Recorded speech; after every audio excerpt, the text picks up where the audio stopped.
Hello and welcome back. Today we're going to do something a bit special.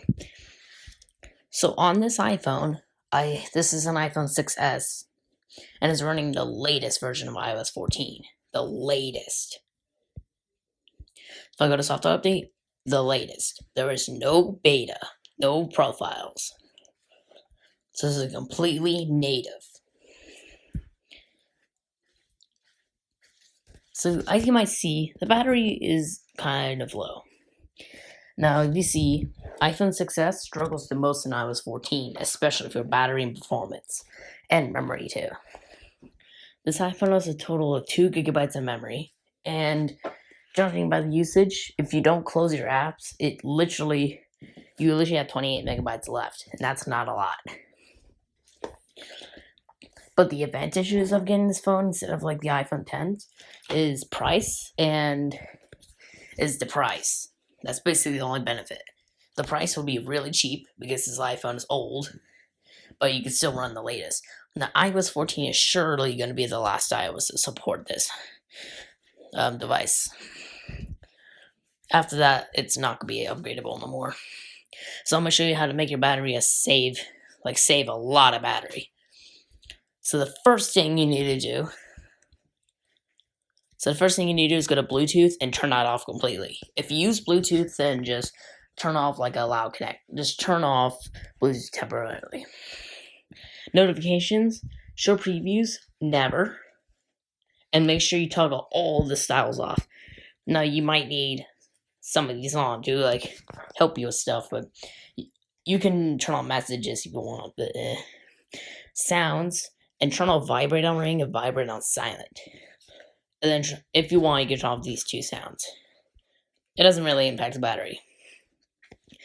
Do not disturb, show that on, and pick it to always. And then screen time, you want to turn that off completely. How to turn it off is simple. Just scroll down to the bottom. It says turn off screen time. Turn it off. You will need to enter your passcode, and then turn off screen time. Then you can turn it back on if you want.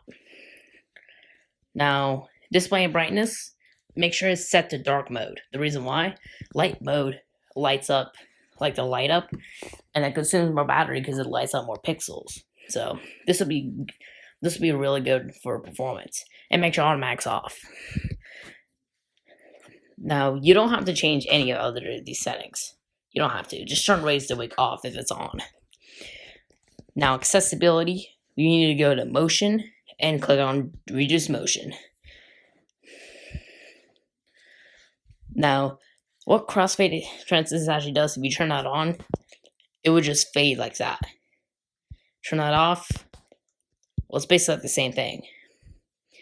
But it's user interface. So if you turn this on, you might save even more battery. For example, if you slide forward, yeah, that's good. Anyway. And then you can customize all these sounds too, but I'm not gonna do that. This one is probably gonna be the biggest impact of battery life, and that's Siri. Siri, now turn off everything here. Everything. Go into the app and then just shut them off like that. Shut them all off. Trust me, this will keep a lot of battery.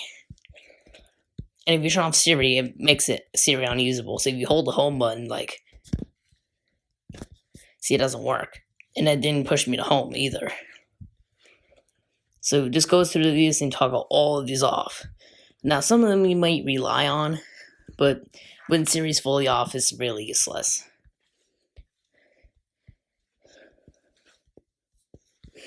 Siri suggestions might be useful if you have a lot of apps and that are unorganized. That could be useful for that. But again, that still consumes a lot of battery.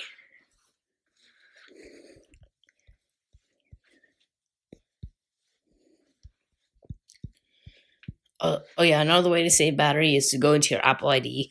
If you don't have an Apple ID, they just skip the step, but turn off iCloud photos and everything else.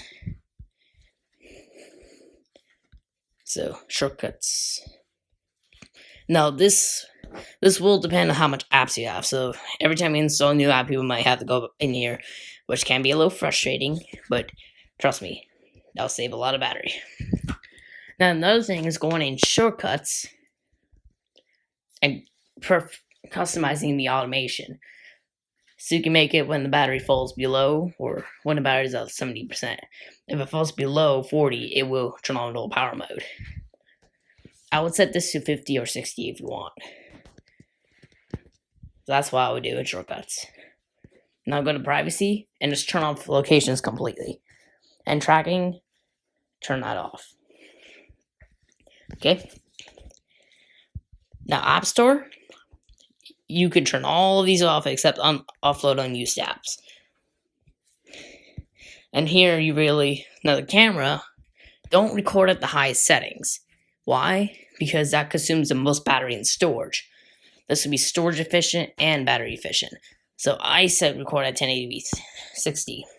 I recommend 30, but okay. Another thing is to make sure you have like a wallpaper that does not consume a lot of battery.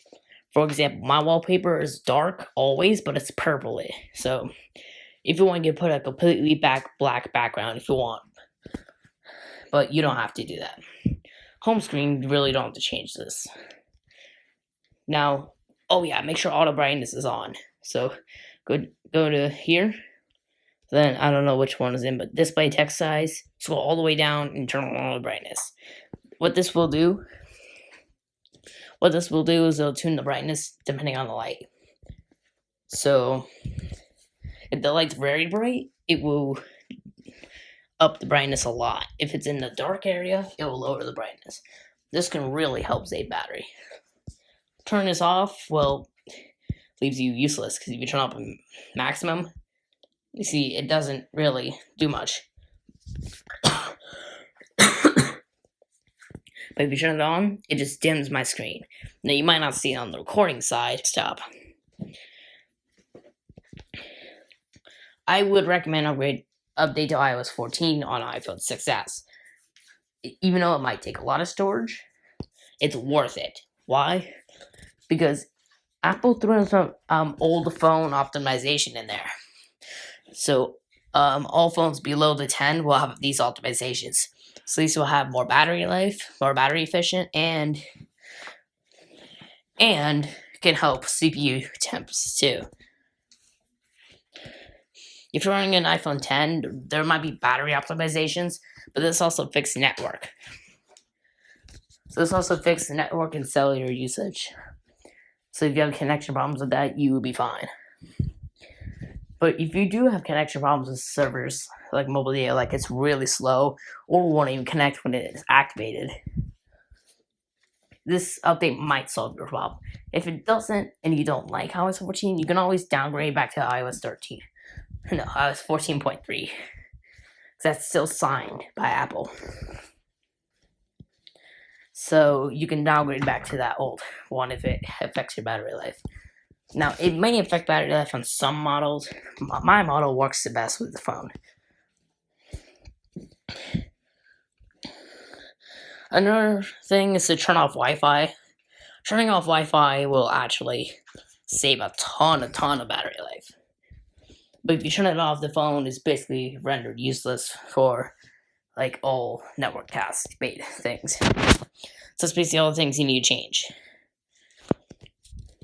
So yeah, the battery has stayed at 50%, about like through 2 to 3 minutes. See, that really is effective for your phone.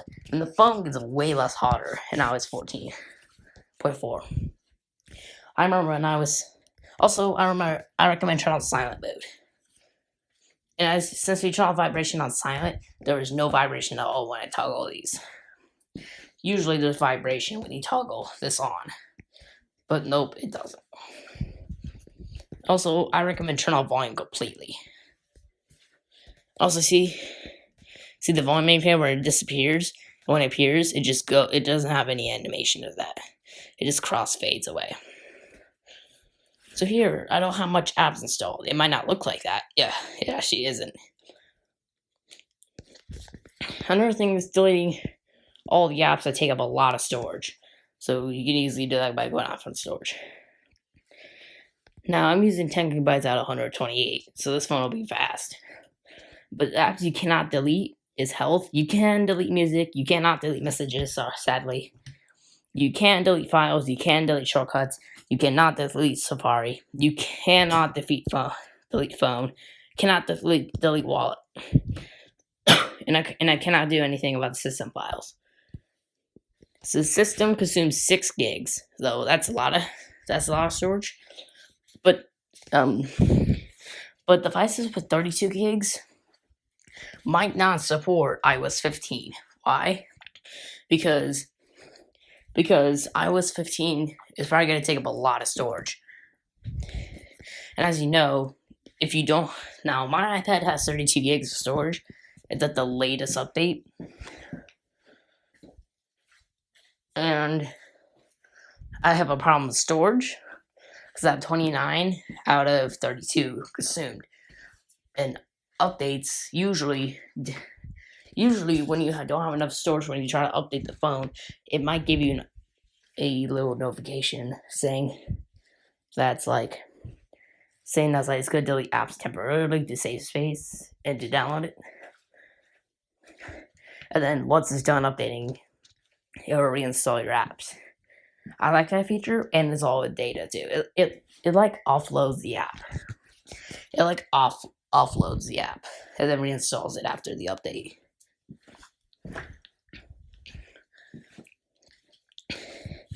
So what if... Oh yeah, if you're wondering the battery health on this phone, it's not great, but it's decent enough. It's 91%, but the actual battery health of this is actually 72%. That's low. So also, I recommend turning on optimized battery charging, because that will really help your phone. It doesn't help with battery life, but it does help with battery charging. What it actually does is it reduces age by slowing down the charge. Like when it hits 80%, it might, if it does that a couple times under usage data, it will activate optimized battery charging, and it just slows down battery charging a lot until a certain time. And then when it reaches 100, it just stops charging. So if you have that off, you'll just charge all the way fully without optimizing it, leaving your battery to aging more faster and making your phone last way less longer. As you might see, these kinds of iPhones are a pain to get into. So if the battery dies or the battery fails, well, you're in trouble. Because you have to open the phone. And as you know, this iPhone is not covered by warranty. You could check this by going into About. Like I'm going to do. It's located general and About. Now, it is iPhone, but the model name is 6S. And it says coverage expired. And there is still phone support for this kind of phone, but it'll be kind of pricey. And it'll show you everything here. It'll show you how many songs you have, how many videos you have, how much photos you have, how much capacity you have, and how much is available. And tells you carrier and what carrier it is, which is very useful. Now, of course, I'm going to blur all the things that are sensitive. For example, the Wi-Fi and the model number and the serial number. Yeah, all that. Another way to say battery don't use. Now, what this actually does is it freezes memory. And this can be very good for speed. So, yeah.